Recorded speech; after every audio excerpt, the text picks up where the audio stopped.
নমস্কার। কুম্ভ রাশি বা কুম্ভ লগ্নের জাতক জাতিকাদের ফেব্রুয়ারি 2026 কেমন যাবে? কুম্ভ রাশির জাতক জাতিকাদের শনির 7.5-এর তৃতীয় চরণ চলছে। কুম্ভ রাশির অধিপতি শনিদেব তার নিজের নক্ষত্র উত্তর ভাদ্রপদ নক্ষত্রে প্রবেশ করেছে।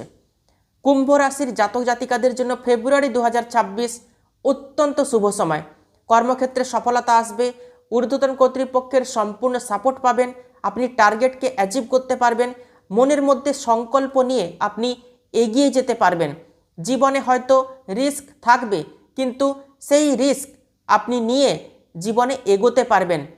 পারিবারিক ক্ষেত্রে, কর্মক্ষেত্রে দায়িত্ব হয়তো রয়েছে, সেই দায়িত্বকে কাঁধে নিয়েই আপনি জীবনে এগিয়ে যেতে পারবেন ফেব্রুয়ারি 2026-এ। শরীর স্বাস্থ্য ভালো থাকবে, পারিবারিক ক্ষেত্রেও অত্যন্ত শুভ হচ্ছে, কর্মক্ষেত্রে সফলতা আসছে। কুম্ভ রাশি বা কুম্ভ লগ্নের জাতক জাতিকাদের ফেব্রুয়ারি 2026-এ ভালো থাকবেন, সুস্থ থাকবেন।